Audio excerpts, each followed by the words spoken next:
जय श्री कृष्णा मित्रों, स्वागत है आप सभी का सत्यार्थ दर्शन यूट्यूब चैनल में। मित्रों, आज हम आपको एक ऐसे राजा की कहानी सुनाते हैं जो बहुत ही सत्यनिष्ठ, प्रजा हितैषी और प्रजापालक राजा था। वह राजा अपनी समस्त प्रजा को पुत्र की भांति प्यार करता था। मित्रों, ये कहानी सतयुग के समय की है। उस समय एक राज्य हुआ करता था, अंबा नगरी। उसी राज्य पर एक राजा राज करता था जिसे सभी लोग राजा अम्ब के नाम से जानते थे। ये इतने दानी राजा थे कि इनके दरवाजे से कभी कोई याचक खाली हाथ नहीं लौटा था। राजा अम्ब की एक रानी थी जिनका नाम आमली था। आमली बहुत ही रूपवान, बहुत ही सुंदर और पतिव्रता स्त्री थी। राजा अम्ब अपनी रानी से बहुत प्रेम करते थे। राजा रानी के दो पुत्र भी थे, एक का नाम सरवर और दूसरे का नाम नीर था। दोनों पुत्र बड़े ही आज्ञाकारी और संस्कारी बालक थे। एक दिन की बात है, देवताओं के राजा इंद्र अपने सिंहासन पर बैठे हुए थे कि अचानक से राजा इंद्र का सिंहासन हिलने डुलने लगा। जब देवराज का सिंहासन हिला तो देवराज अपने मन में विचार करने लगे कि जरूर पृथ्वी लोक पर कोई व्यक्ति ऐसा है जिसके पुण्य कर्म इतने अधिक हो गए हैं कि वह अपने पुण्य कर्मों के बल पर मेरा ये पद लेना चाहता है। देवराज इंद्र ये सोचकर घबरा उठे। देवराज इंद्र ने तत्काल विश्वामित्र को अपने पास बुलाया और उनके सामने हाथ जोड़कर बोले कि ऋषिवर, मुझे बचाइए। एक आप ही हो जो मुझे इस विपत्ति से बचा सकते हो।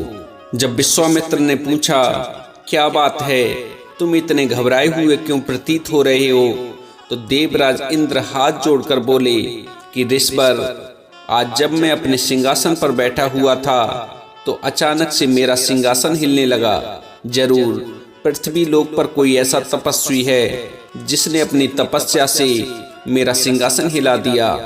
आप जाइए, उस तपस्वी की परीक्षा लीजिए और उसकी मनसा जानिए कि आखिर वह अपनी तपस्या से चाहता क्या है। देवराज की इन बातों को सुनकर जब विश्वामित्र ने ध्यान लगाया तो उन्होंने देखा कि पृथ्वी लोक पर एक राजा है जो बड़ा ही धर्मनिष्ठ, दानवीर और प्रजा हितैषी राजा है। उसी के पुण्य कर्मों से देवराज इंद्र का सिंहासन हिल डुल रहा है। जब विश्वामित्र ने देवराज इंद्र को राजा अम्ब के बारे में बताया कि पृथ्वी लोक पर एक राजा है जिसने इतने पुण्य फल अर्जित कर लिए हैं जिसके प्रभाव से तुम्हारा सिंहासन हिलने डुलने लगा है, तो देवराज इंद्र को ऋषि विश्वामित्र की बातों पर यकीन नहीं हुआ कि ऐसा कैसे हो सकता है। कोई राजा गृहस्थ जीवन में रहते हुए इतनी बड़ी तपस्या कैसे कर सकता है कि जिससे मेरा सिंहासन ही हिल जाए। क्योंकि जब कोई ऋषि मुनि इस संसार से विरक्त होकर कई हजार वर्षों तक कठोर साधना करता है तब जाके कहीं ये नौबत आती है। लेकिन आप बोल रहे हो कि पृथ्वी लोक के एक राज्य के राजा के प्रभाव से मेरा सिंहासन हिल रहा है, मुझे यकीन नहीं है। विश्वामित्र बोले, देवराज, सत्य तो यही है। अब तुम मानो या मत मानो, या तुम्हें मेरी बातों पर यकीन नहीं है तो चलो पृथ्वी लोक पर चलते हैं और राजा अम्ब की एक कठिन परीक्षा लेते हैं। यदि वह अपनी परीक्षा में उत्तीर्ण हो गया फिर तो तुम विश्वास करोगे कि मैंने अपनी दिव्य दृष्टि से जो देखा है वो एक एक बात सत्य है। देवराज बोले, हाँ ऋषिवर, ये ठीक है। हम दोनों साधु का भेष बनाकर पृथ्वी लोक पर चलते हैं और राजा अम्ब की परीक्षा लेते हैं। यदि वह धर्मात्मा राजा अपनी परीक्षा में पास हो गया तो मैं अपना इंद्र पद छोड़कर राजा अम्ब को इस सिंहासन का स्वामी बना दूंगा। इस तरह देवराज इंद्र और ऋषि विश्वामित्र ने राजा अम्ब की परीक्षा लेने के लिए स्वर्ग से धरती के लिए प्रस्थान कर दिया। कुछ समय बाद दोनों साधु धरती पर थे और उसी नगरी में पहुंच गए जिस नगरी पर राजा अम्ब शासन करते थे। अम्बा नगरी में पहुंचकर दोनों साधु हरि कीर्तन करने लगे और नगरवासियों के घर घर जाकर भिक्षाम देही की आवाज लगाने लगे। साधुओं को देखकर कुछ नगरवासी उनके पास में आए और बोले, बाबा आप भी कहाँ समुद्र किनारे खड़े होकर एक एक बूंद के लिए तरस रहे हो। साधु बोले, क्या मतलब? नगरवासी बोले कि महात्मा जी सच ही तो कह रहे हैं, आप हमारे नगर में आए हैं और हमारे नगर में आकर भी एक एक मुट्ठी अनाज के लिए दर दर भटक रहे हो। इससे अच्छा तुम हमारे नगर के राजा महाराज अम्ब के पास क्यों नहीं चले जाते? वहां तुम्हें जो चाहोगे वही मिलेगा। बड़े ही दानी राजा हैं, उनके दरबार से आज तक कोई भी याचक खाली हाथ नहीं लौटा। इसीलिए हमारी मानो, तुम अभी महाराज के पास चले जाओ। हमें यकीन है कि वहां तुम्हारी सभी इच्छाएं पूर्ण हो जाएंगी। महात्मा जी बोले, अच्छा ऐसी बात है तो हमें मार्ग सुझाओ। अब हम आपके महाराज के दरबार में ही भिक्षा मांगेंगे। भक्तों, इस प्रकार देवराज इंद्र और ऋषि विश्वामित्र नगरवासियों से महाराज अम्ब के महलों का मार्ग पूछकर राजा अम्ब से भिक्षा लेने के लिए चल दिए। कुछ समय पश्चात दोनों महात्मा राजा अम्ब के महलों के सामने पहुंच गए। जैसे ही साधुओं ने राजा के दरवाजे पर आवाज लगाई, भिक्षाम देही, वैसे ही राजा का सेवक निकलकर बाहर आया और बोला, महाराज आदेश करिए, आपको भिक्षा में क्या चाहिए? मैं आपके आदेश अनुसार वो सभी सामग्री अभी महलों से ले आता हूँ। सेवक की इन बातों को सुनकर साधु कहने लगे कि हम बहुत ही तपस्वी साधु हैं और बड़ी दूर से राजा की ख्याति सुनकर यहाँ पर आए हैं। हमने सुना है कि राजा अपने दरवाजे से किसी भी याचक को खाली हाथ नहीं जाने देता है। हम भी एक इच्छा लेकर राजा के पास में आए हैं। यदि राजा हमारी वो इच्छा पूरी कर देता है तो हमारा इतनी दूर आना सफल हो जाएगा। इसीलिए आप जाकर अपने महाराज को खबर करो कि दरवाजे पर दो तपस्वी साधु खड़े हुए हैं और आपसे मिलना चाहते हैं। सेवक ने जब महात्माओं के ऐसे वचन सुने तो सेवक हाथ जोड़कर बोला कि ऋषिवर, आप यहीं खड़े रहना, मैं अभी महाराज को खबर करके आता हूँ। ये कहकर सेवक पुनः महलों के अंदर चला गया। कुछ समय पश्चात सेवक राजा की आज्ञा लेकर महल के बाहर आया और बोला, चलिए बाबा जी, आपको महाराज ने दरबार में बुलाया है। दोनों साधु सेवक के पीछे हो लिए। जैसे ही दोनों साधु राजा अम्ब के दरबार में पहुंचे और जैसे ही राजा की नजर तपस्वियों पर गई तो राजा ने अपना सिंहासन छोड़ दिया और अपने सिंहासन से उठकर महात्माओं के पास में पहुंचा। पहले तो उसने बारी बारी से दोनों साधुओं को प्रणाम किया और कहा कि महाराज, ईश्वर की मुझ पर बड़ी कृपा हुई जो आज मेरे दरवाजे पर दो सिद्ध महात्मा आए हुए हैं। मेरे बड़े भाग्य हैं जो आपने मुझे दर्शन दिए हैं। आइए महाराज, पहले आप आसन ग्रहण कीजिए। ये कहकर राजा अम्ब ने दोनों साधुओं को अपने सिंहासन पर बिठा दिया जिस पर वह राजा बैठा करता था। इसके बाद राजा ने आरती का थाल मंगाया, दोनों महात्माओं की आरती उतारी, चरण पखारे। ये सब करने के बाद राजा अम्ब दोनों साधुओं से बोला कि अब बताओ महाराज, आपके यहाँ आने का उद्देश्य क्या है? किस लिए आप हमसे मिलना चाहते थे? राजा की इन बातों को सुनकर साधु कहने लगे कि महाराज, हमने आपकी बहुत चर्चा सुनी है। चारों तरफ इस बात की चर्चा है कि राजा अम्ब बहुत ही दानी राजा है। उनके सामने जो कोई भी अपनी इच्छा लेकर जाता है तो उसकी इच्छा राजा पूरी कर देता है। महाराज, हमारे मन में भी एक इच्छा है, अपनी इच्छा पूर्ति के लिए ही हम आपके पास में आए हैं। राजा अम्ब कहने लगे, हाँ ऋषिवर, मांगिए, क्या इच्छा लेकर आप हमारे पास में आए हैं? आपको अन्न चाहिए, सोना चांदी चाहिए या हीरे जवाहरात चाहिए? आप जो भी चाहते हैं कृपया मुझे बताइए, मैं आपकी वो इच्छा अभी पूरी कर देता हूँ। आप तो बस आदेश करिए। महात्मा बोले, राजन, हम ऐसे वैसे महात्मा नहीं हैं, हमें आपका ये कुछ नहीं चाहिए। राजा ने पूछा, फिर क्या चाहिए? तो महात्मा समझाते हुए बोले कि राजन, पहले हमें वचन दो कि हम जो भी मांगेंगे वही हमें मिलेगा। जब तक आप हमें ये वचन नहीं देते तब तक हम अपनी इच्छा आपके सामने नहीं रखेंगे। राजा अम्ब कहने लगे कि महाराज, आप ये कैसी बातें कर रहे हैं?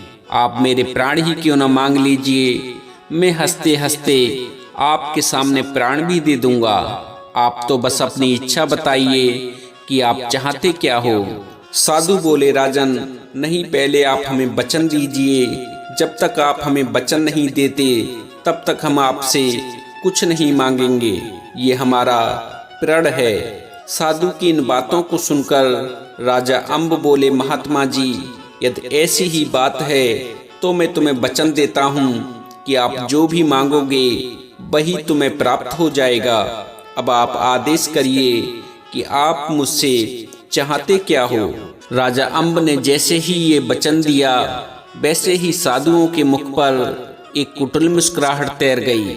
साधु बने ऋषि विश्वामित्र बोले कि राजन, जब हम तुम्हारे पास में आए थे तब हम ये सोच कर आए थे कि राजा से भिक्षा लेंगे और अपने स्थान को चले जाएंगे, लेकिन राजन, जैसे ही तुमने हमें अपने सिंहासन पर बिठाया है तब से हमारा इरादा बदल गया है। हम सोच रहे हैं कि हमने तपस्या तो बहुत कर ली, क्यों ना अब राजा होने का सुख लूटा जाए। इसीलिए राजन, हमें अपना ये राजपाट और सिंहासन सब हमें भिक्षा में दान कर दो, क्योंकि अब हम अपना शेष जीवन राजा बनकर बिताना चाहते हैं।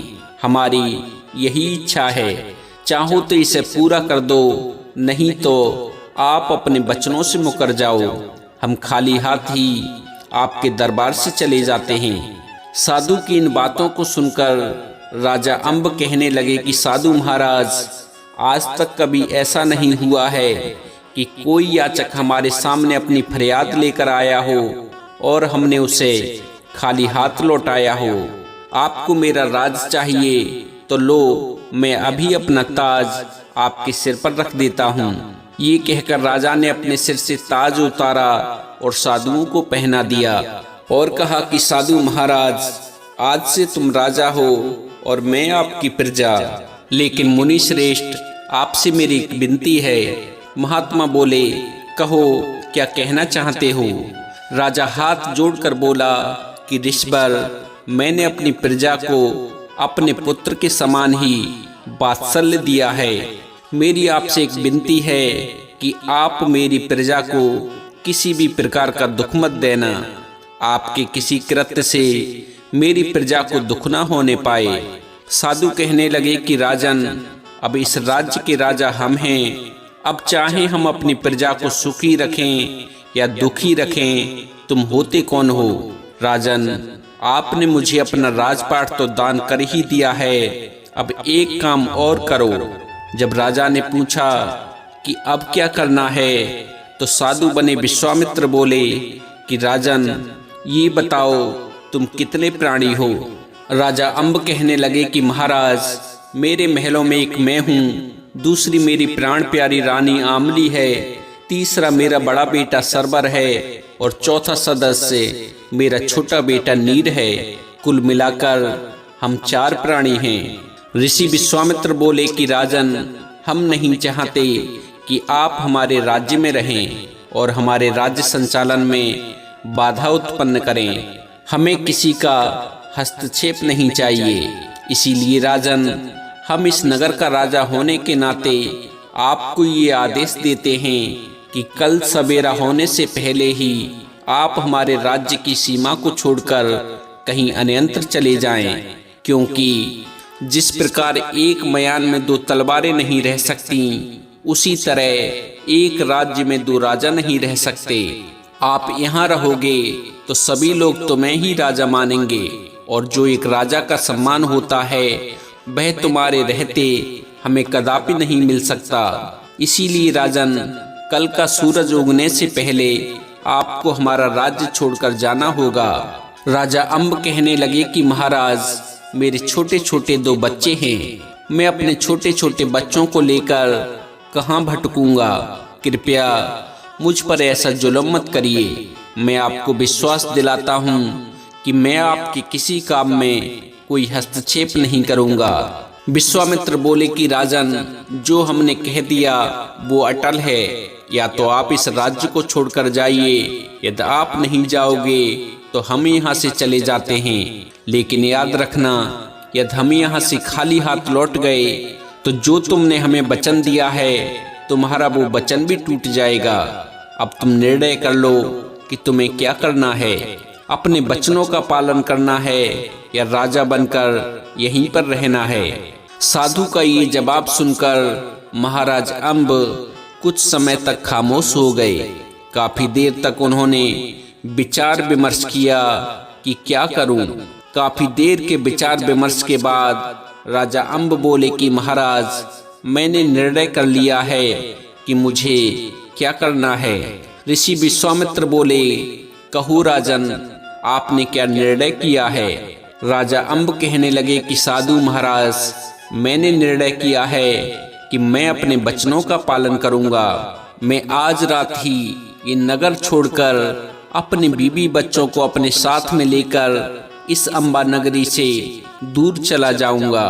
साधु बने ऋषि विश्वामित्र बोले, राजन, हमें आपसे यही उम्मीद थी। अब आपने ये निर्णय कर ही लिया है तो जाओ अपने महलों को और इस राज्य को छोड़ने की तैयारी करो। और हाँ राजन, जाते जाते मेरी एक बात और सुनते जाओ। तुमने अपने सभी राजपाट का दान कर दिया है। अब सभी वस्तुओं पर मेरा अधिकार है। इसीलिए राजन, महल की जो वस्तुएं हैं, हीरे जवाहरात, गहने आभूषण, सब मेरे हैं। अब उन पर तुम्हारा कोई अधिकार नहीं है। इसीलिए जब तुम राजमहलों को छोड़कर प्रस्थान करो तो इस बात का तुम्हें स्मरण रहे कि तुम्हारे या तुम्हारी रानी के शरीर पर कोई भी वस्तु ऐसी ना हो जो हमारी हो। तुम्हें राजमहलों से केवल तन ढकने लायक कपड़े पहनकर हमारे राज्य से जाना है। वस्त्रों के अलावा तुम कोई और वस्तु अपने साथ में ले जाते हो तो वह वस्तु चोरी की मानी जाएगी। इसीलिए ध्यान रखना, इस राज्य की कोई भी वस्तु तुम्हारे साथ नहीं जाने पाए। राजा अम्ब हाथ जोड़कर बोले कि ऋषिवर, आप चिंता न करें। आप जैसा चाहते हैं वैसा ही होगा। अब मुझे चलने की इजाजत दो। ऋषि विश्वामित्र बोले, जाओ राजन, इजाजत है।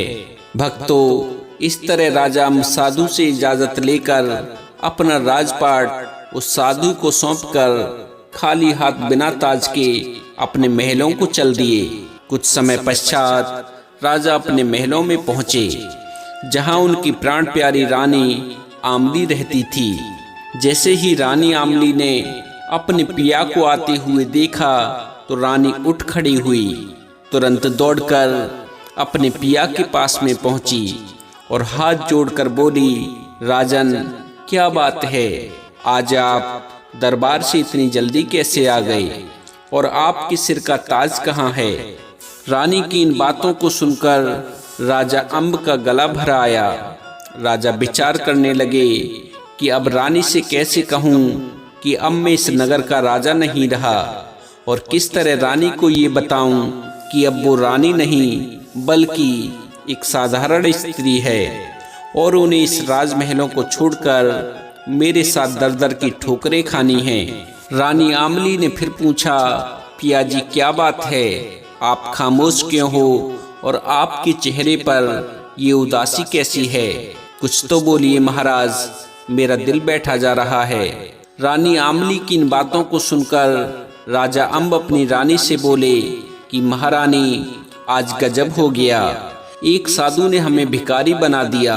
जब रानी ने पूछा कि ऐसा क्या हुआ है और कैसे उस साधु ने हमें कंगाल बना दिया, तो राजा ने सिलसिलेवार सारा घटनाक्रम रानी को कह सुनाया कि किस प्रकार आज दरबार में एक साधु आया और किस प्रकार उसने दान में हमारा राजपाट, महल, 2 महले सब कुछ मांग लिए। हमारे बदन पर जो राशि कपड़े हैं वह भी उस तपस्वी के ही हैं। हमें ये महल, ये राज्य ये राजाओं महाराजाओं वाली शान शौकत छोड़कर खाली हाथ इस नगर से जाना है, क्योंकि वह साधु अब इस नगर का राजा है और उस तपस्वी ने ये आदेश दिया है कि हमें आज के आज इस नगर को छोड़कर खाली हाथ यहाँ से जाना है।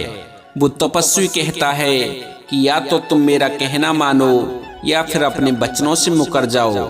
अब रानी आप ही बताओ मैं क्या करूं? रानी बोली, पिया जी आप वही करो जो आज तक करते आए हो।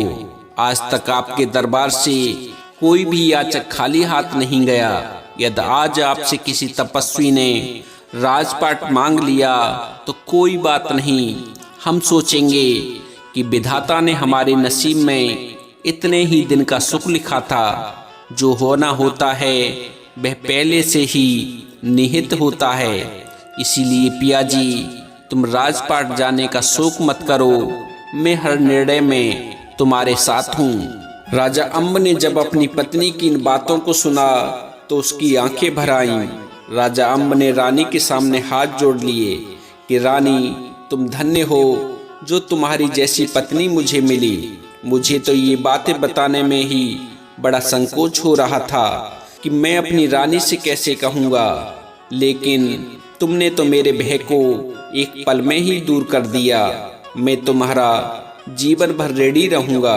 रानी बोली, पिया जी अब विलम्ब मत करो, चलने की तैयारी करो, क्योंकि शाम ढलने वाली है और हमारे साथ हमारे दो छोटे छोटे बच्चे भी हैं। इसीलिए इन राजसी वस्त्रों को त्यागो, साधारण कपड़ों को पहनो, ताकि कोई नगरवासी हमें पहचान ना सके।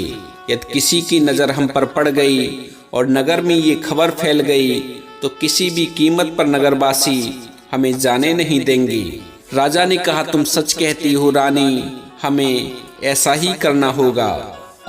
मित्रों, इस प्रकार राजा रानी ने अपने राजसी वस्त्रों को त्यागा, उनके स्थान पर फटे पुराने कपड़ों को पहना, अपने दोनों पुत्र सरबर और नीर को अपने साथ में लिया और सबकी नजरों से छुपते छुपाते हुए किसी चोर की भांति अपने महलों से निकल गए।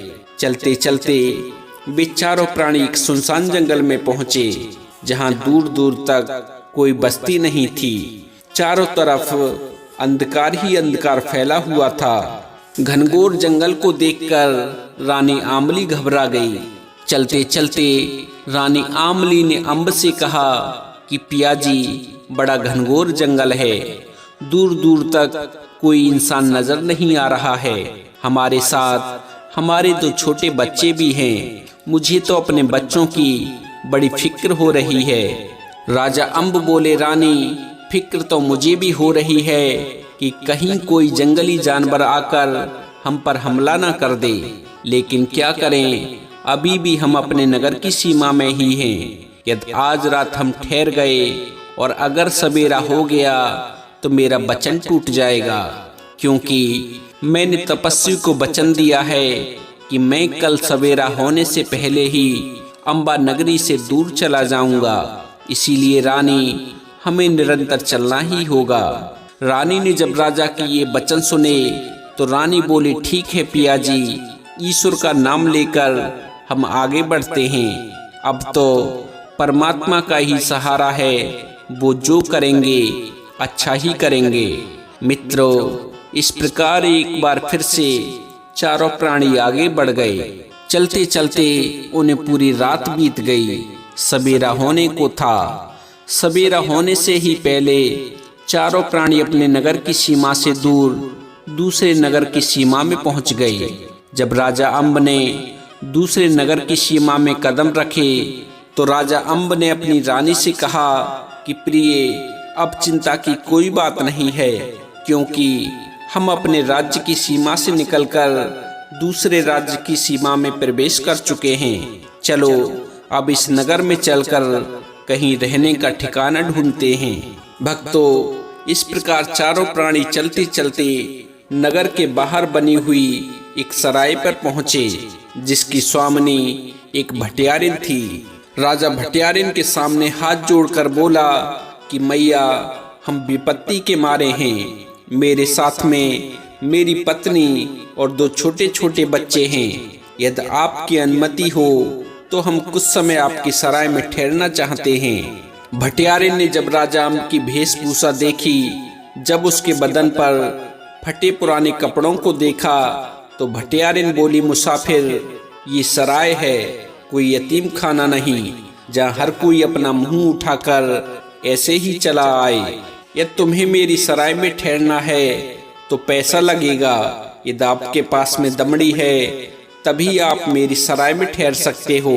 यदि आपके पास में पैसे नहीं हैं तो कहीं दूसरी जगह ठिकाना देखिए। राजा अम्ब बोले, मैया, मेरे पास में अभी पैसे तो नहीं हैं, लेकिन एक काम हो सकता है। जब भटियारिन ने पूछा क्या हो सकता है, तो राजा अम्ब कहने लगे कि मैया, हम चारों प्राणी आपके यहाँ नौकर बन जाते हैं। आप हमें अपने यहाँ नौकरी पर रख लो। आपकी सराय में जो काम हुआ करेगा उसे हम लोग कर दिया करेंगे। उसके बदले में तुम हमें 2 टाइम का भोजन और रहने का ठिकाना दे दो। राजा अम्ब की इन बातों को सुनकर भटियारिन ने अपने मन में विचार किया कि ये तो बड़ा अच्छा प्रस्ताव है। आजकल नौकर भी बड़े महंगे मिलते हैं और मिलते भी हैं तो टिकते नहीं। ये ठीक रहेगा, मुझे फोकट में ही 4 नौकर मिल रहे हैं। भटियारिन बोली, मुसाफिर, मुझे तुम्हारा प्रस्ताव तो मंजूर है, लेकिन मेरी कुछ शर्तें हैं। जब राजा अम्ब ने पूछा क्या शर्तें हैं, तो भटियारिन बोली कि मुसाफिर, मैं तुम लोगों को जिस कार्य को करने को कहूँगी वो कार्य तुम्हें करना ही होगा। राजा अम्ब कहने लगे कि ठीक है मैया, हमें आपकी ये शर्त स्वीकार है। मुसाफिर, मेरी दूसरी शर्त है कि जिस दिन तुम चारों में से यदि कोई बीमार पड़ जाता है, किसी कारणवश मैंने जो काम बताया है वो कार्य नहीं कर पाता है, तो उस दिन मैं उसके हिस्से का भोजन नहीं दूंगी। राजा अम्ब कहने लगे, ठीक है मैया, हमें आपकी ये भी शर्त स्वीकार है। भटियारिन आगे बोली, अब काम भी सुन लो कि किसको मेरी सराय में क्या काम करना है। भटियारिन राजा अम्ब को उसका काम समझाते हुए बोली कि मुसाफिर, तुम्हें प्रतिदिन भोर होते ही जंगल को जाना है और जंगल से रोजाना 4 गट्ठर सूखी लकड़ियों को काटकर मेरी सराय में लेकर आना है। तुम्हारी स्त्री का काम ये है कि इस सराय में जो भी मुसाफिर आए, उन मुसाफिरों को तुम्हारी स्त्री भोजन पकाएगी, और तुम्हारे जो छोटे छोटे बच्चे हैं उनका काम ये है कि जिन बर्तनों में मुसाफिर खाना खाएंगे उन झूठे बर्तनों को साफ करना है। साथ ही इस सराय की साफ सफाई भी करनी है। यदि आप ये काम कर सकते हो तो आप जब तक चाहो तब तक तुम मेरी सराय में रह सकते हो। राजा रानी ने कहा, ठीक है मैया, हमें आपकी सभी बातें मंजूर हैं। इस तरह चारों प्राणी भटियारिन के यहाँ नौकर बनकर उसकी सराय में रहने लगते हैं। भक्तों, अब किस्मत का खेल देखिए। जो अम्बा नगरी का राजा था वह जंगल में लकड़ियां काट रहा है। जिस रानी ने कभी रसोई में कदम नहीं रखा था वह भटियारिन के यहाँ चूल्हा फूंक रही है। और जिन राजकुमारों के खेलने खाने और शिक्षा ग्रहण करने के दिन थे वे नन्हे हाथ भटियारी के यहाँ झूठे बर्तन मांज रहे थे और भटियारी की सराय में झाड़ू पोंछा कर रहे थे। भक्तों, इसी तरह से चारों प्राणियों के दिन गुजरने लगते हैं। शुरुआत में तो उन्हें मुश्किलें बहुत आईं, लेकिन जैसे जैसे समय गुजरता गया वैसे वैसे वो अपने काम के अभ्यस्त होते चले गए। उन्हें सकून था इस बात का कि बेशक राजपाट चला गया, लेकिन उनका वचन नहीं टूटा।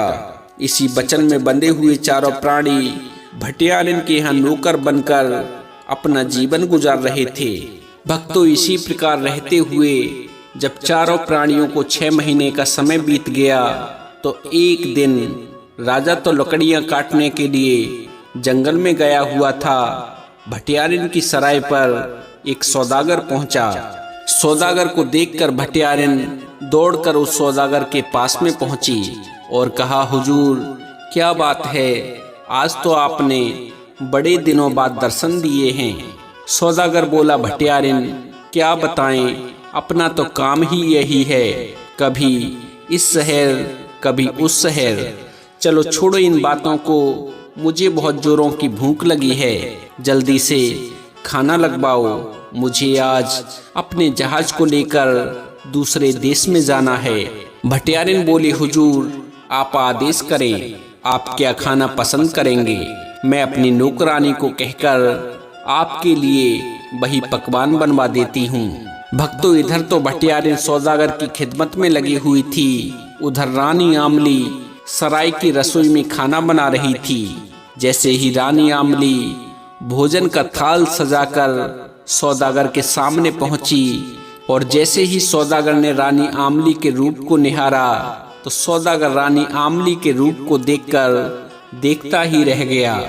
उसने आज तक इतनी सुंदर स्त्री को अपनी आंखों से नहीं देखा था। जब रानी आमली भोजन की थाली सौदागर के सामने रखकर अंदर चली गई तब सौदागर ने भटियारिन से कहा, अरे भटियारिन ये सुंदरी कौन है, बड़ी गजब की कमसिन है, इसने तो हमें एक झलक दिखा के हमारा सब कुछ लूट लिया।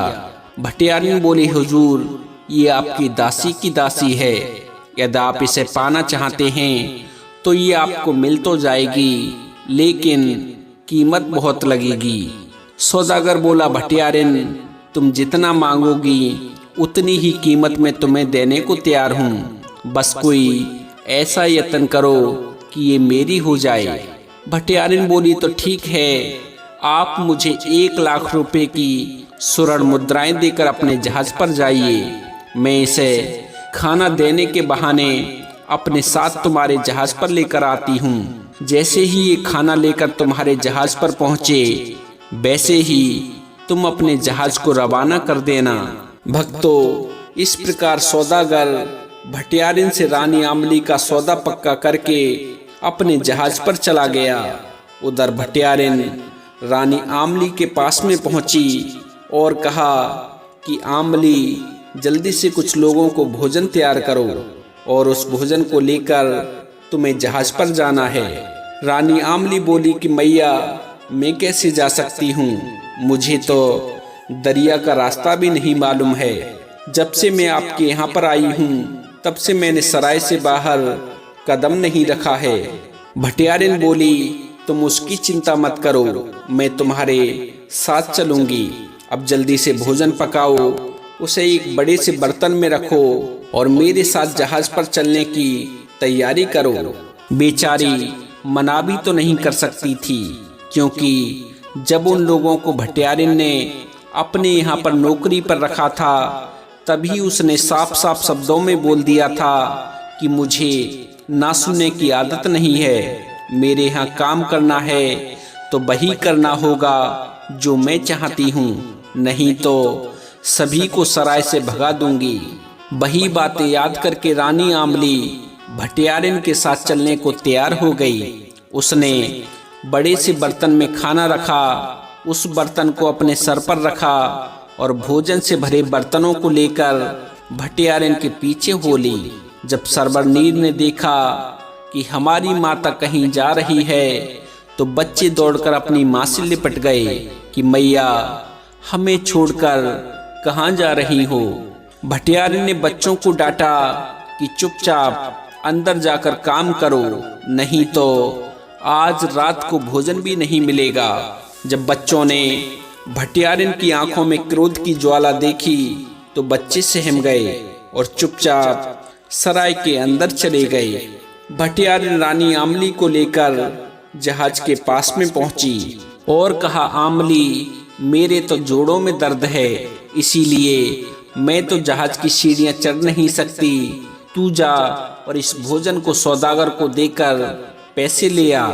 बेचारी भोली भाली रानी आमली भटियारिन की इस चालाकी को समझ नहीं सकी और भटियारिन का कहा मानकर जहाज के अंदर चली गई। जैसे ही रानी जहाज के अंदर पहुंची वैसे ही दूर खड़ी भटियारिन ने अपना हाथ हिलाकर सौदागर को इशारा कर दिया। इशारा मिलते ही सौदागर ने अपने जहाज के दरवाजे को बंद कर दिया और अपने जहाज के चालक को चलने का इशारा कर दिया। इशारा मिलते ही चालक ने जहाज को आगे बढ़ा दिया और जहाज पानी को चीरता हुआ आगे बढ़ने लगा।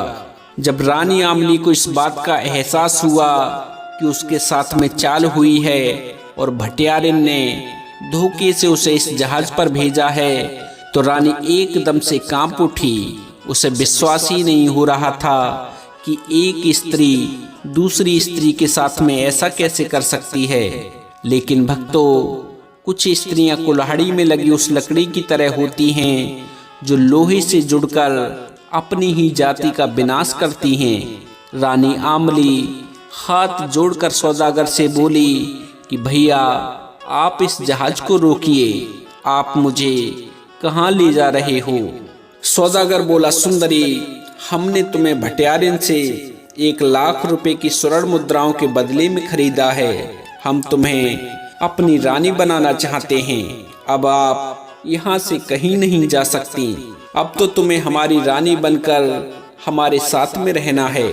भक्तों, जैसे ही रानी ने सौदागर की ये वचन सुने तो उसने अपना सिर जहाज की दीवार में दे मारा और कहने लगी, हे विधाता, आपने मुझे कहाँ लाकर फंसा दिया। जैसे ही रानी ने अपना सिर जहाज की दीवार में मारा, वैसे ही सौदागर ने अपने कदम रानी को पकड़ने के लिए आगे बढ़ा दिए। रानी आमली बोली कि सौदागर, वहीं रुक जा, क्योंकि मैं कोई ऐसी वैसी स्त्री नहीं हूँ। मैं एक ऐसे राजा की स्त्री हूँ जिसने अपने वचन की खातिर अपना सब राजपाट लुटा दिया। मैं एक पतिव्रता स्त्री हूँ और कहा जाता है कि पतिव्रता स्त्री का सतीत्व तो अपने पति का मुख देखे बिना भी 12 साल तक उसकी रक्षा करता है। इसीलिए 12 वर्षों तक तो तू मुझे स्पर्श भी नहीं कर सकता। या तूने मुझे बिना मेरी मर्जी के छूने की गलती भी की तो तू उसी समय जलकर भस्म हो जाएगा। सौदागर बोला, सुंदरी, मुझे मत बहकाओ, मैंने घाट घाट का पानी पिया है। मैं तुम्हारी इन बातों से डरने वाला नहीं हूँ। भक्तों, ये कहकर सौदागर ने जैसे ही रानी को स्पर्श करने के लिए अपना हाथ आगे बढ़ाया, वैसे ही सौदागर को ऐसा आभास हुआ जैसे उसका शरीर बहुत तेज गर्मी से तपने लगा है। तुरंत सौदागर ने अपना हाथ पीछे खींच लिया। सौदागर बोला, ठीक है सुंदरी, मैं तुम्हें हाथ नहीं लगाऊंगा, लेकिन मेरी भी एक शर्त है, तुम्हें भी मेरी एक बात माननी होगी। जब रानी आमली ने पूछा, क्या चाहते हो, तो सौदागर बोला कि रानी, मैं 12 साल तक तुम्हें बिल्कुल हाथ नहीं लगाऊंगा। 12 साल तक मैं तुम्हें अपनी बहन बना के रखूंगा, लेकिन जैसे ही आज से 12 साल बाद 13वां साल लगेगा, वैसे ही तुम्हें मेरी पत्नी बनना होगा। रानी बोली, ठीक है सौदागर, मुझे तुम्हारी ये शर्त मंजूर है। आज से मैं तुम्हारी बहन और तुम मेरे धर्म के भाई हो। भक्तों, इस तरह उस पतिव्रता ने अपने सतीत्व की रक्षा उस सौदागर से की। सौदागर ने रानी को रहने के लिए जहाज पर दूसरा कमरा उपलब्ध करा दिया और साथ ही ये ऐलान कर दिया कि रानी के कमरे की तरफ कोई और नहीं जाएगा। भक्तों, उधर तो वह सौदागर रानी को लेकर विदेश चला गया। इधर जब भटियारिन अपनी सराय में पहुंची तो सरबरनीर भटियारिन से अपनी माँ के बारे में पूछने लगे कि हमारी माँ कहाँ है, तुम्हारे साथ हमारी माँ गई थी, वो अब तक क्यों ना आई। भटियारिन कहने लगी, मुझे नहीं पता तुम्हारी माँ कहाँ गई, या ज्यादा परेशान किया तो बहुत मारूंगी। सरबर कहने लगा कि काकी, हमारी माँ आपके साथ ही तो गई थी, फिर आप झूठ क्यों बोल रही हो। भटियारिन कहने लगी, अच्छा मैं झूठ बोल रही हूँ, रुको अभी मैं तुम्हें मजा चखाती हूँ। ये कहकर भटियारिन ने सरबरनीर को खूब मारा पीटा और दोनों बच्चों को सराय से बाहर निकाल दिया।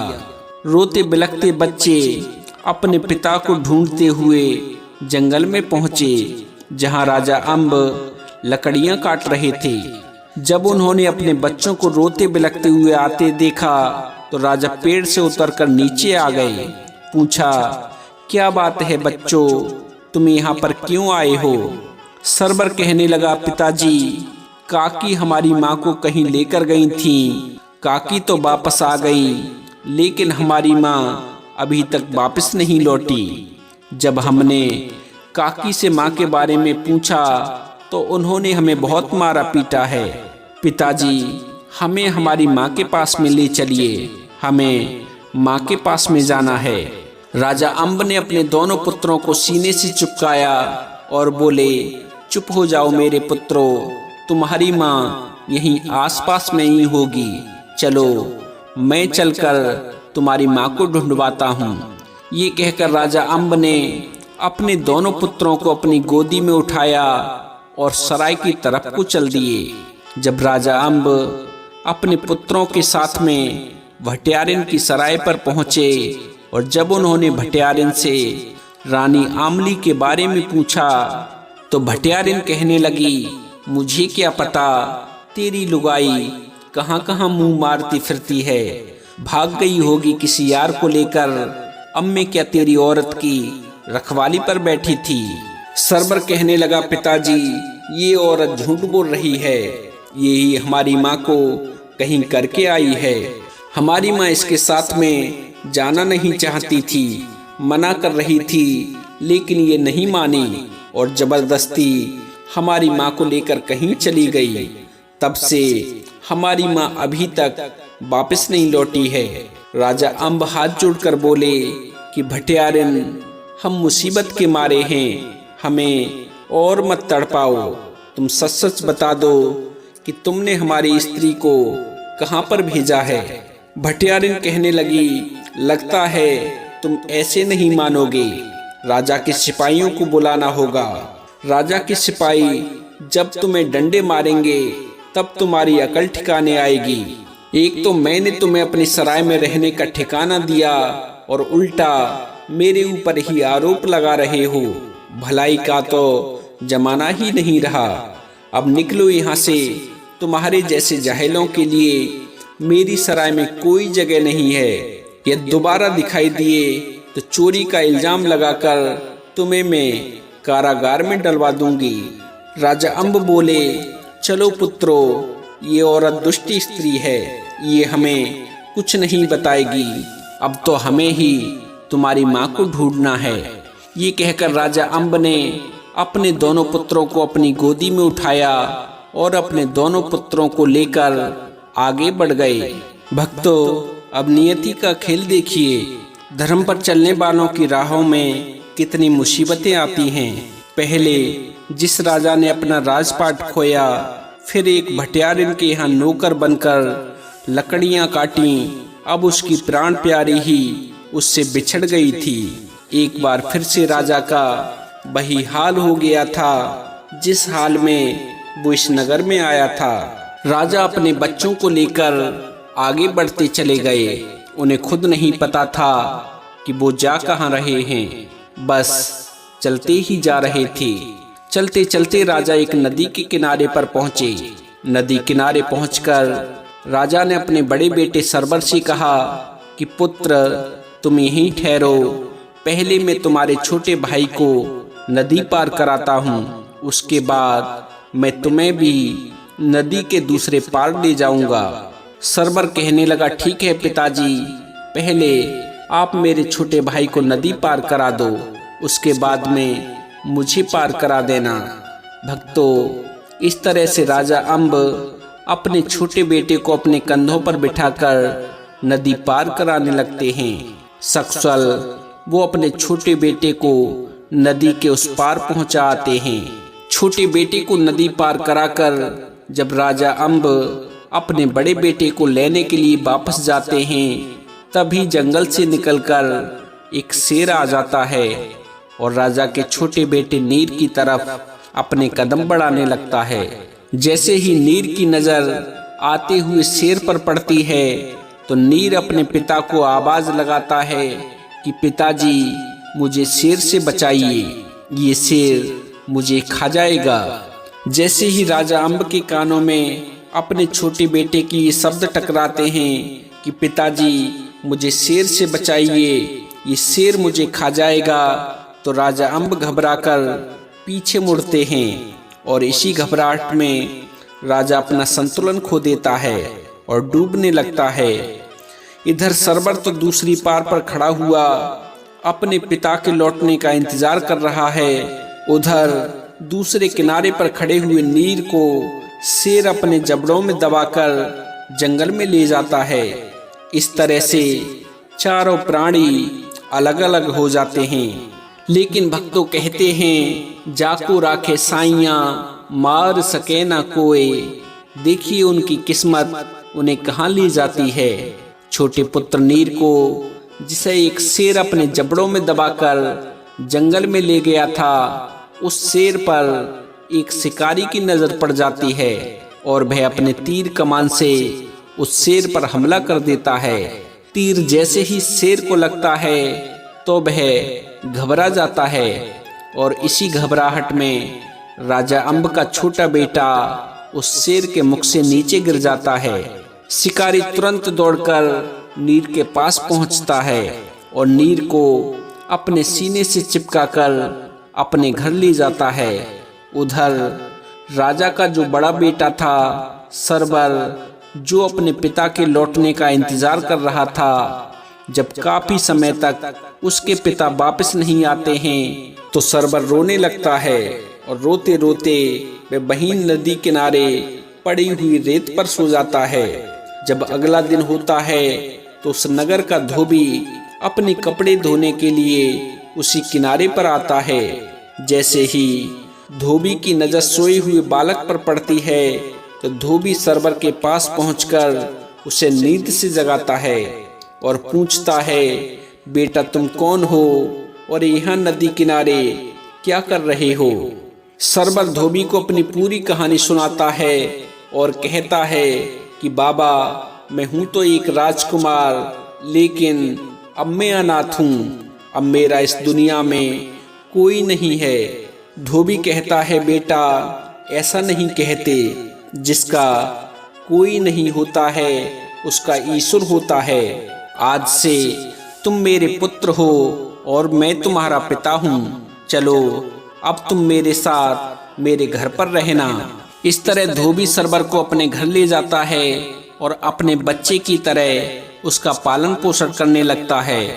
उधर राजा अम्ब, जो जल में डूब गए थे, उन्हें नदी की लहरें एक ऐसे नगर में ले जाती हैं जिस नगर के राजा का देहांत हो चुका था। उस नगर की रानी ने ये ऐलान किया था कि कल सुबह ब्रह्म मुहूर्त में नगर के मुख्य द्वार पर जो भी मुसाफिर आएगा उसी को मैं अपना पति बनाऊंगी और वही इस राज्य का राजा होगा। संयोग से राजा अम्ब नदी के जल में बहते हुए उसी नगर में पहुंच गए। जब राजा अम्ब जल से निकलकर बाहर आए तो उन्होंने देखा कि अभी नगर का मुख्य द्वार बंद है। राजा वहीं बैठकर फाटक के खुलने का इंतजार करने लगते हैं। भक्तों, जैसे ही ब्रह्म मुहूर्त में नगर का फाटक खुला और जैसे ही सैनिकों ने राजा अम्ब को फाटक के बाहर खड़ा हुआ पाया तो सैनिकों ने राजा अम्ब को पकड़ लिया। राजा अम्ब कहने लगे कि सैनिकों, मैं बेकसूर हूँ, मैंने कोई गुनाह नहीं किया है, फिर आप लोग मुझे पकड़कर कहाँ ले जा रहे हो। सैनिक बोले, आप कुछ देर शांत रहिए, कुछ समय बाद आपको सब समझ आ जाएगा कि हम आपको कहाँ ले जा रहे हैं। कुछ समय बाद सैनिक राजा अम्ब को लेकर रानी के पास में पहुंचे। रानी ने राजा अम्ब को प्रणाम किया, उन्हें हीरे जवाहरात की महिला पहनाई और बोली, महाराज आपका हमारी नगरी में स्वागत है। आज से तुम इस नगर के राजा हो और मैं तुम्हारी रानी। अब संभालिए इस राजकाज को। भक्तों, राजा अम्ब ने जब रानी के मुख से ये सुना तो राजा अम्ब को कुछ समय तक तो ये समझ ही नहीं आया कि आखिर ये चल क्या रहा है। उसे लगा कहीं मैं कोई सपना तो नहीं देख रहा हूँ। लेकिन जब राजा को राजसी वस्त्र पहनाए गए, जब उसके सिर पर ताज रखा गया, तब राजा को यकीन हुआ कि ये सपना नहीं बल्कि हकीकत है। वो सच में इस नगर का राजा बन चुका है। उसने अपने मन में सोचा कि प्रभु, आपकी ये कैसी लीला है। जब मैं एक राजा था तब तो आपने मुझे फकीर बना दिया, और आज जब मैं फकीर बना घूम रहा था तो पलक झपकते ही राजा बना दिया। प्रभु, आप मेरे साथ ये कैसा खेल खेल रहे हो। फिर सोचा ईश्वर की यही इच्छा है तो यही सही। इस तरह राजा अम्ब उस नगर का राजा बनकर राजकाज का संचालन करने लगता है। राजा अम्ब की गद्दी पर बैठते ही पूरे राज्य में खुशहाली फैल गई। पहले जिस राज्य में घूसखोरी होती थी, रिश्वतखोरी होती थी, राजा ने अपनी नीतियां कुछ ऐसी बनाई कि सभी बंद हो गईं। सभी लोग मिलजुल कर रहने लगे। चारों तरफ खुशियां ही खुशियां थीं। लूट खसूट सब बंद हो गई। इस तरह से राजा अम्ब को उस राज्य पर राज्य करते हुए पूरे 11 साल बीत गए। इन 11 सालों में बहुत कुछ बदल चुका था। राजा के जो दोनों पुत्र थे, सरबर और नीर, जिसे एक तो शिकारी अपने घर ले गया था और दूसरे को धोबी अपने साथ ले गया था, संयोग से वे दोनों निसंतान थे और उसी नगर के रहने वाले थे जिस नगर में राजा अम्ब एक राजा बनकर राज्य का संचालन कर रहे थे। जब दोनों पुत्र जवान हुए तभी राजा ने ये घोषणा करवाई कि हमें अपनी सेना के विस्तार के लिए नौजवानों की आवश्यकता है। जो नौजवान स्वेच्छा से सेना में भर्ती होना चाहते हैं उनके लिए राजा ने एक प्रतियोगिता रखी है। जो नौजवान इस प्रतियोगिता को जीत लेगा उसे राजा की सेना में भर्ती होने का मौका मिलेगा। जब ये खबर सरबर नीर के कानों तक पहुंची तो वे भी अपने माता पिता से आज्ञा लेकर प्रतियोगिता में शामिल होने के लिए पहुंचे, जहां उन्होंने इस प्रतियोगिता को सहजता से पास कर लिया। इस तरह दोनों राजकुमार राजा अम्ब की सेना में भर्ती होकर राजा के सैनिक बनकर एक सैनिक के कर्तव्यों का निर्वाह करने लगे। लेकिन जानता कोई किसी को नहीं था कि ये मेरा भाई है या ये जो राजा हैं वही उनके असली पिता हैं। दोनों को यही लगता था कि उनके असली माता पिता की मृत्यु हो गई है। भक्तों, इसी तरह से कुछ समय और गुजरा और गुजरते समय के साथ वो दिन भी नजदीक आ पहुंचा जिस समय का सौदागर बड़ी बेसब्री से इंतजार कर रहा था।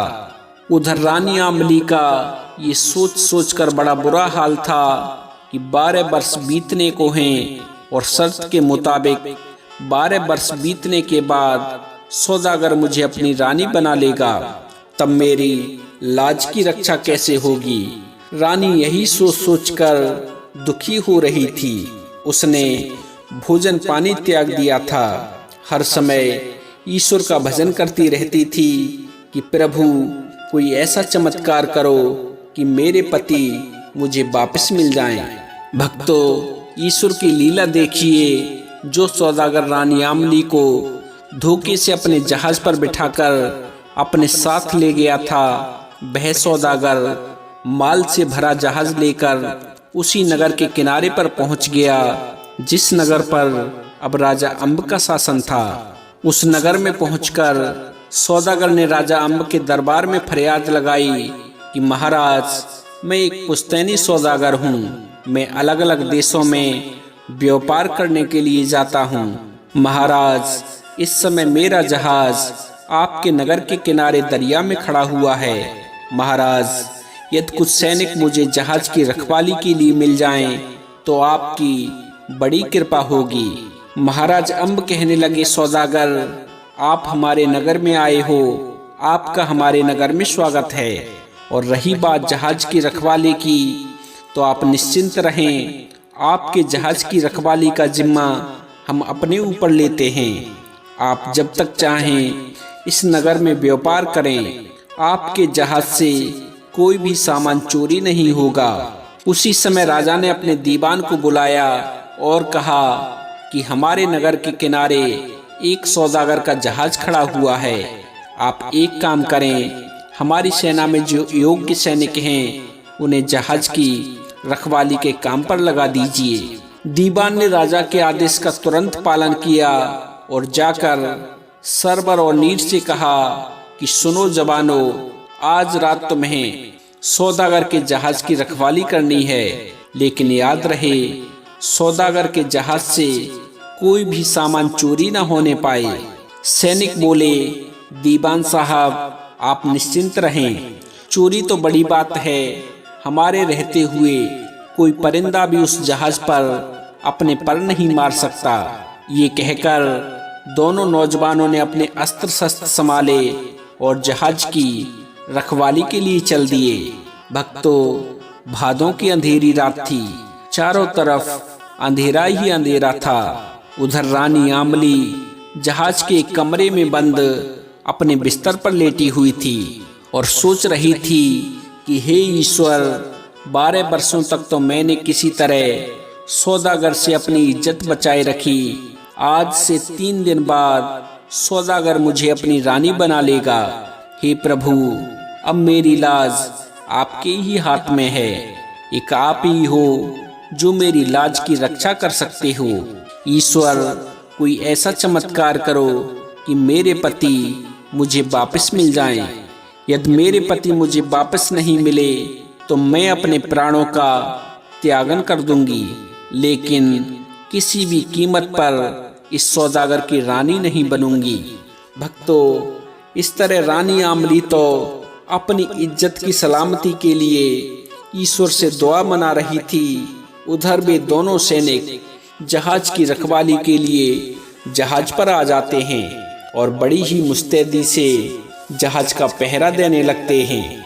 जब पहरा देते देते दोनों सैनिकों को आधी रात का समय हो जाता है तो पहला सैनिक अपने दूसरे साथी सैनिक से कहता है कि भैया, रात बहुत हो चुकी है और जैसे जैसे रात बीतती जा रही है वैसे वैसे आलस भी बढ़ता जा रहा है। इसीलिए भैया, रात बिताने के लिए कोई ऐसी कहानी सुनाओ जिससे ये रात कट जाए। अपने साथी सैनिक की इन बातों को सुनकर दूसरा सैनिक कहता है, हाँ भैया, ये तो है, यदि हमें आलस ने घेर लिया और हमारी आंख लग गई और इस दौरान अगर कोई अनहोनी हो गई तो हमारे सर कलंक लग जाएगा। पहला सैनिक बोला, इसीलिए तो कहता हूँ भैया, कोई ऐसी कहानी सुनाओ, कोई ऐसी बात कहो जिससे हमें नींद नहीं आए। दूसरा सैनिक बोला, अच्छा एक बात बताओ, मैं आपको कैसी कहानी सुनाऊं? आप बीती कहानी सुनाऊं या जगबीती कहानी सुनाऊं? बताओ, कैसी कहानी सुनना पसंद करोगे? दूसरा सैनिक बोला कि भैया, जगबीती कहानी तो सभी सुनाते हैं, आज तुम मुझे अपबीती कहानी सुनाओ, मैं भी तो सुनूं तुम्हारी अपबीती कहानी कैसी है। भक्तों, इधर तो दोनों सैनिकों में ये वार्तालाप हो रहा था। उधर जहाज के कमरे में बैठी रानी दोनों सैनिकों की बातों को बड़े ध्यान से सुन रही थी कि ये सैनिक कौन हैं और आपस में क्या बतला रहे हैं। कहीं ये जहाज से सामान चुराने की कोई योजना तो नहीं बना रहे हैं। इसीलिए रानी आमली अपनी कमरे में बैठी हुई दोनों सैनिकों की बातों को कान लगाकर सुनने लगी। तभी दूसरा सैनिक पहले सैनिक से बोला, सुनो भाई, अब मैं तुम्हें अपबीती कहानी सुनाता हूँ। मित्र, यहाँ से कई मील दूरी पर एक अम्बा नगरी है जिस पर महाराज अम्ब का शासन था। उनकी एक रानी थी जिसे सभी महारानी आमली के नाम से जानते थे। राजा रानी की 2 संतानें थीं, एक का नाम था सरबर और दूसरे को सभी नीर के नाम से बुलाते थे। चारों प्राणी अपने महलों में बड़े ही सुखपूर्वक अपना जीवन गुजार रहे थे। तभी 2 साधु महाराज राजा अम्ब के दरबार में आते हैं। और महाराज अम्ब से उनका राजपाट मांगकर उन्हें कंगाल बना देते हैं। साथ ही महाराज अम्ब को आदेश देते हैं कि तुम्हें अपनी पत्नी व बच्चों को लेकर मेरे राज्य से जाना होगा। बचन का पक्का राजा साधुओं को अपना राजपाट सौंपकर अपने बीवी बच्चों को लेकर दूसरे नगर में आ जाता है और दूसरे नगर में आकर एक भटियारिन की सराय में चारों प्राणी नौकरी करने लगते हैं। मित्र, जब कुछ दिन उन लोगों को भटियारिन के यहाँ नौकरी करते गुजर जाते हैं तो एक दिन भटियारिन रानी आमली को अपने साथ में लेकर जाती है। भटियारिन रानी आमली के साथ में क्या करती है इसके बारे में कोई नहीं जानता सिवाय भटियारिन के, जो रानी को अपने साथ ले गई थी। जब काफी समय तक बच्चों की माँ वापस नहीं आती है तो रोते बिलखते राजा अम्ब के बच्चे अपने पिता के पास पहुँचते हैं और अपने पिता को सारी बात बताते हैं। बच्चों की करुण पुकार सुनकर राजा अम्ब अपने बच्चों को लेकर भटियारिन के पास पहुंचते हैं और अपनी पत्नी का पता पूछते हैं तो भटियारिन राजा अम्ब को बहुत बेइज्जत करती है और उसे डरा धमका कर अपनी सराय से बाहर भगा देती है। बेचारा किस्मत का मारा राजा अपने दोनों बच्चों को लेकर एक दरिया पर आता है, जहां वह अपने बड़े पुत्र से कहता है कि बेटा तुम यहीं ठहरो, पहले मैं तुम्हारे छोटे भाई को नदी पार करवा आता हूँ। बड़ा बेटा वहीं बैठकर अपने पिता का इंतजार करने लगता है। इंतजार करते करते उसे शाम से सुबह हो जाती है। ना तो उसका पिता वापस आता है और ना ही उनकी कोई खबर आती है। वो बेचारा अपने पिता का इंतजार करते करते वहीं नदी किनारे रेत पर सो जाता है। उसकी नींद तब खुलती है जब एक धोबी आकर उसे नींद से जगाता है। वो धोबी बड़ा ही रहमदिल इंसान था। वो उस बच्चे को अपने घर ले जाता है और उसे पाल पोस कर बड़ा करता है। बड़ा होकर वह लड़का एक राजा की सेना में भर्ती हो जाता है और राजा के यहाँ सैनिक बनकर नौकरी करने लगता है।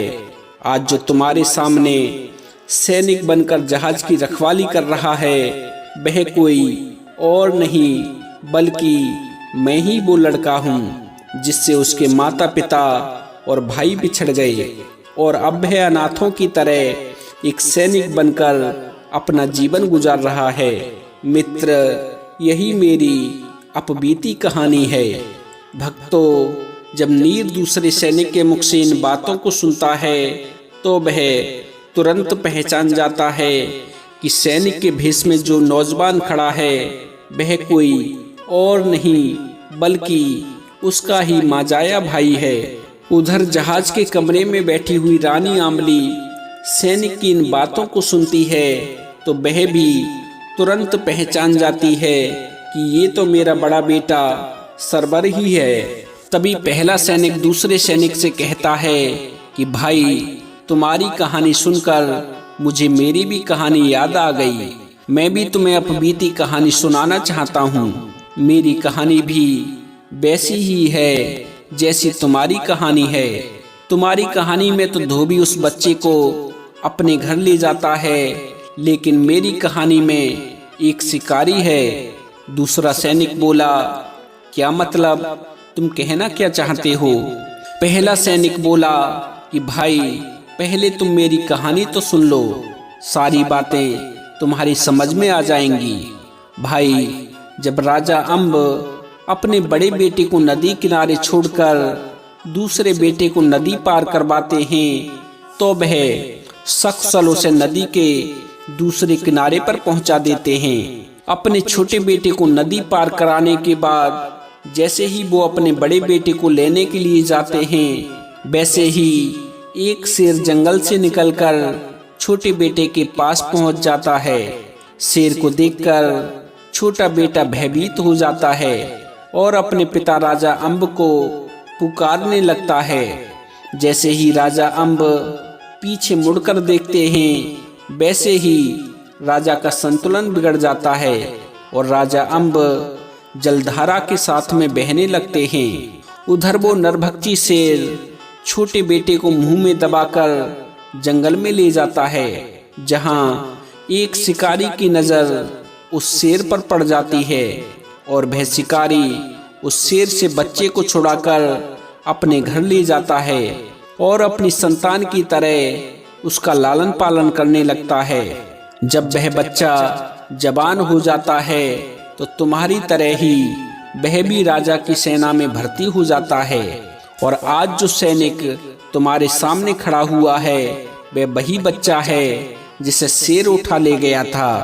पहले मुझे भी लगता था कि मैं अनाथ हूँ, मेरा कोई नहीं है, लेकिन जब मैंने तुम्हारी कहानी को सुना तब मुझे पता चला नहीं, मैं अनाथ नहीं हूँ, मेरा बड़ा भाई मेरे साथ में ही है।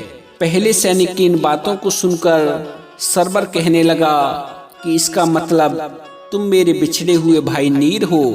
हाँ भैया, मैं ही वो अभागा हूँ जिसे नियति ने जुदा कर दिया था।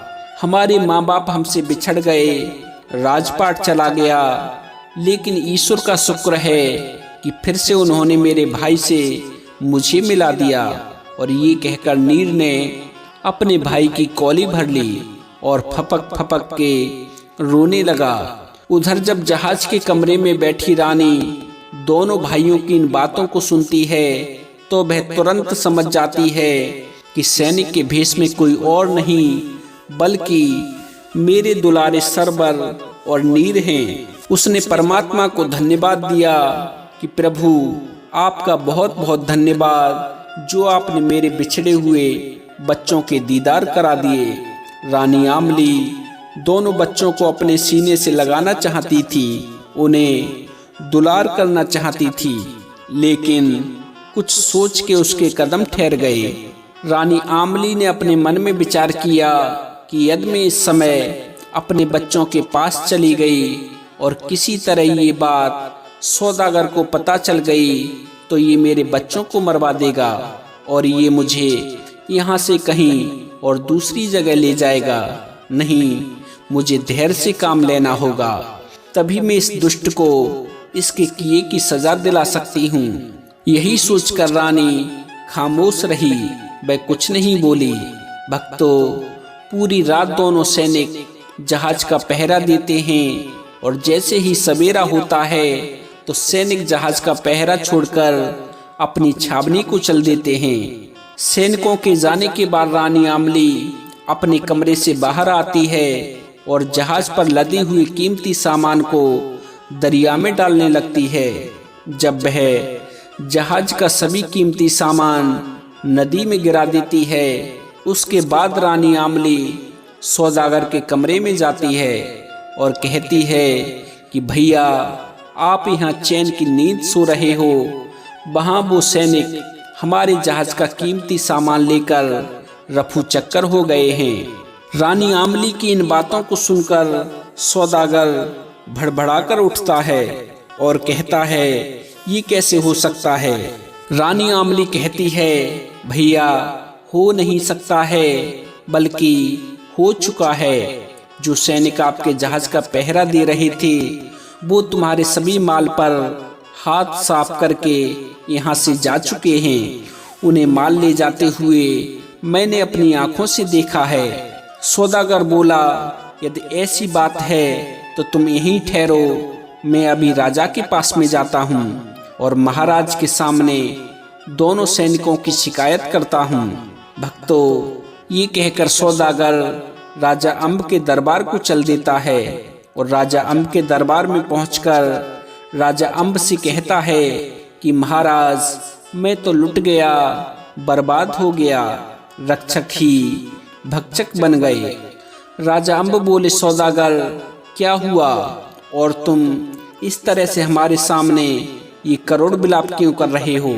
सौदागर बोला, महाराज, गजब हो गया, आपके सैनिक मेरा सभी कीमती सामान लूटकर चले गए हैं। महाराज, मेरा न्याय करो और मेरा कीमती सामान मुझे वापस दिलवाओ। यदि मुझे मेरा सामान नहीं मिला तो मैं यहीं आपके सामने अपने प्राणों की आहुति दे दूंगा। राजा अम्ब बोले कि सौदागर, ऐसा नहीं हो सकता, हमारे सैनिक कभी चोरी नहीं कर सकते। फिर भी तुम कहते हो तो हम तुम्हारी बातों का यकीन करते हैं, लेकिन क्या कोई आपके पास ऐसा सबूत या गवाह है जो दरबार में आकर ये बोल सके कि आपके जहाज पर चोरी हुई है और चुराने वाले हमारे सैनिक ही हैं? सौदागर बोला, हाँ है ना महाराज, मेरी पत्नी इस बात की गवाह है। उसने अपनी आंखों से आपके सैनिकों को माल ले जाते हुए देखा है। राजा अम्ब कहने लगे कि सौदागर, यदि ऐसी बात है तो तुम अपनी पत्नी को बुला लाओ और हम अपने सैनिकों को बुला लेते हैं। अभी दूध का दूध और पानी का पानी हो जाएगा। सौदागर बोला, ठीक है महाराज, आप अपने सैनिकों को बुलाइए, मैं अपनी पत्नी को लेकर आता हूँ। भक्तों, कुछ समय बाद राजा अम्ब का दरबार लगता है। राजा अम्ब अपने दीवान को आदेश देते हैं कि दीवान, उन दोनों सैनिकों को बंधक बनाकर लाओ जो रात में सौदागर के जहाज पर पहरा दे रहे थे। दीवान तुरंत राजा के आदेश का पालन करता है और दोनों सैनिकों को बंधक बनाकर दरबार में ले आता है। उसके बाद राजा अम्ब सौदागर से कहते हैं कि सौदागर, तुम भी अपनी पत्नी को ले आओ। उसके बाद हम दरबार की कार्रवाई को आगे बढ़ाते हैं। राजा के आदेश पर सौदागर अपनी पत्नी यानी रानी आमली को लेकर दरबार में आता है, जिसने एक लंबा घूंघट किया हुआ था।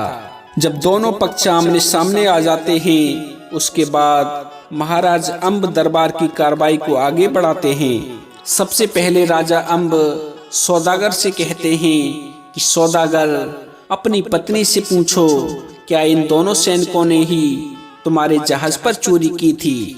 जब सौदागर रानी आमली से पूछता है कि क्या ये वही सैनिक हैं जिन्हें तुमने माल ले जाते हुए देखा था, तो रानी आमली स्वीकृति में अपनी गर्दन हिला देती है। राजा अम्ब कहते हैं कि स्त्री गर्दन हिलाने से काम नहीं चलेगा, तुमने जो जो देखा है उसे साफ और स्पष्ट शब्दों में हमें बताओ। राजा की इन बातों को सुनकर रानी कहती है कि महाराज, मैं आपको सब बातें बताऊंगी, लेकिन पहले अपने इन सैनिकों से कहो कि ये वही कहानी सुनाएं जो इन्होंने रात सुनाई थी। राजा अम्ब कहने लगे कि सौदागर, कहीं आपकी स्त्री पागल तो नहीं है? हम तो यहाँ इसलिए बैठे हैं कि इस बात का निर्णय हो सके कि आपके जहाज पर चोरी हुई है या नहीं हुई है, और ये यहाँ कहानी सुनाने को बोल रही है।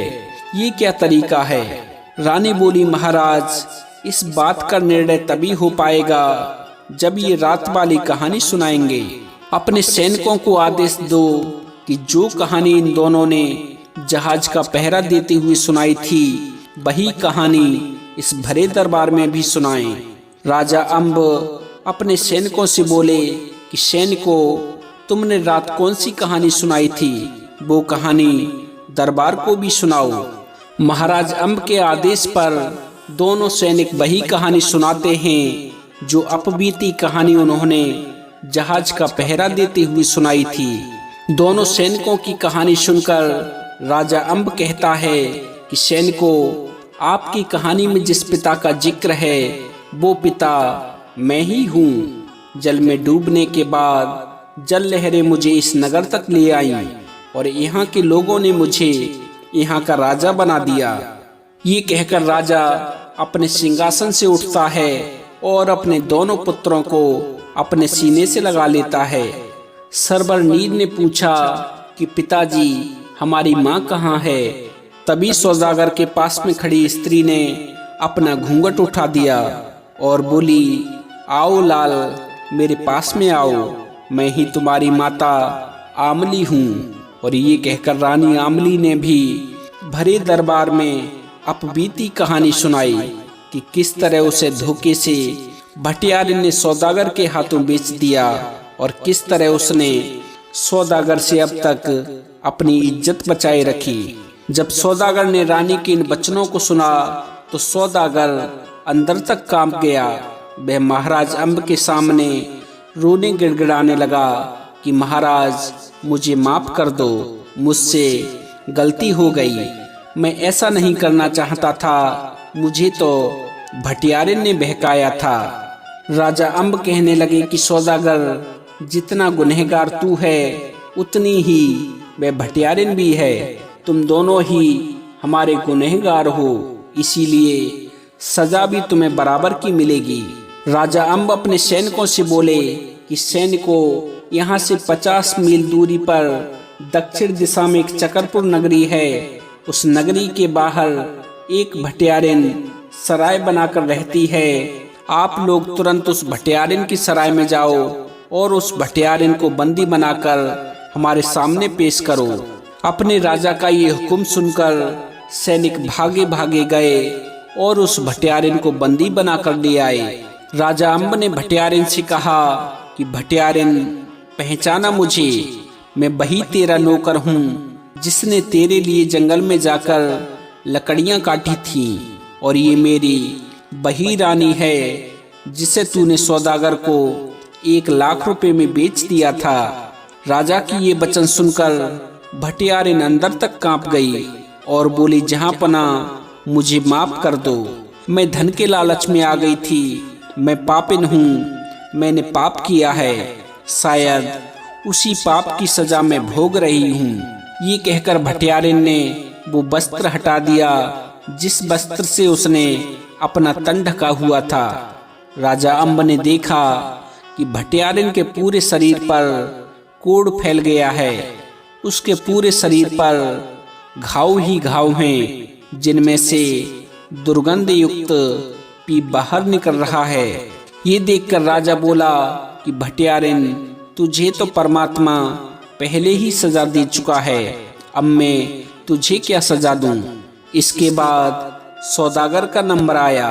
राजा अम्ब ने अपनी रानी से पूछा कि कहो रानी, इस सौदागर को क्या सजा दूं जिसने तुम्हें तुम्हारे बच्चों से 12 साल जुदा रखा।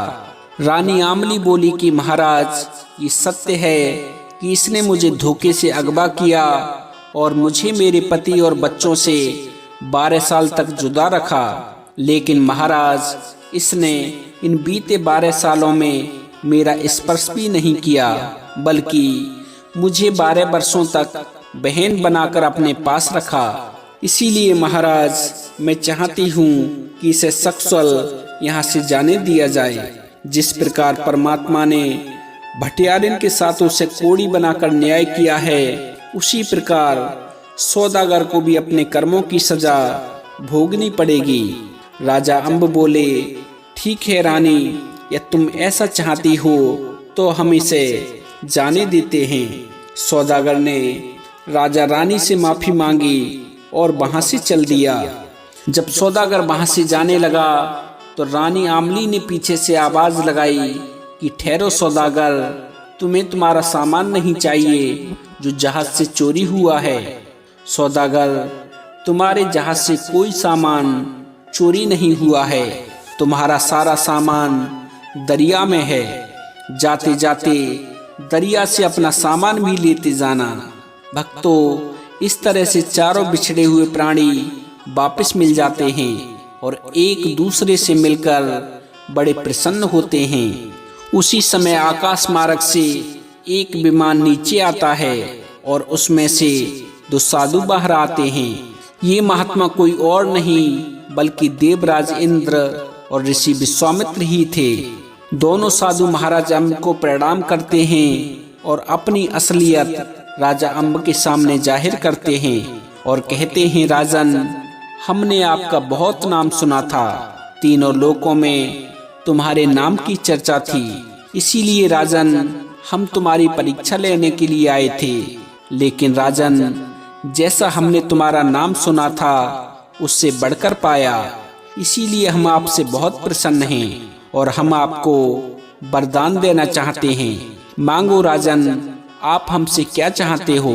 राजा अम्ब कहने लगे कि ऋषभर, मेरी तो कोई इच्छा नहीं है, मेरी रानी से पूछ लो, यदि उनकी कोई इच्छा है तो उनके मन की इच्छा तुम पूरी कर दो।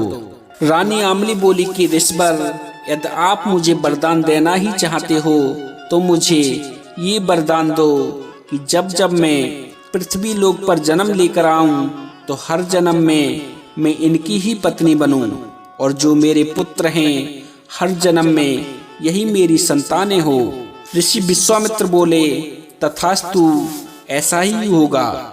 इसके बाद ऋषि विश्वामित्र बोले कि राजन, जो राज्य हमने तुमसे दान में मांगा था वो राज्य भी हम तुम्हें वापस करते हैं। ये कहकर ऋषि विश्वामित्र और देवराज इंद्र अपने विमान में सवार होकर स्वर्ग को चले गए। देवताओं के जाने के बाद राजा अम्ब ने एक राज्य तो अपने छोटे पुत्र नीर को सौंप दिया और दूसरे राज्य का राजा उन्होंने अपने बड़े बेटे सरबर को बना दिया। ये सब करने के बाद राजा रानी दोनों तपस्या करने के लिए जंगलों में चले गए। तो साथियों, ये थी सरबर नीर की कहानी। आपको ये कहानी कैसी लगी कृपया हमें कमेंट के माध्यम से जरूर बताएं। यदि आपको ये कहानी पसंद आई हो तो कृपया वीडियो को लाइक करें, हमारे चैनल सत्यार्थ दर्शन को सब्सक्राइब करें और हो सके तो इस कहानी को अपने मिलने वालों के साथ भी जरूर साझा करें। तो साथियों, आज के लिए बस इतना ही। मिलते हैं किसी अन्य कहानी में। तब तक के लिए आप सभी को मेरी तरफ से जय श्री कृष्णा, जय श्री राधे, जय श्री श्याम। बोली श्री बांके बिहारी लाल की जय। जय जय श्री राधे श्याम।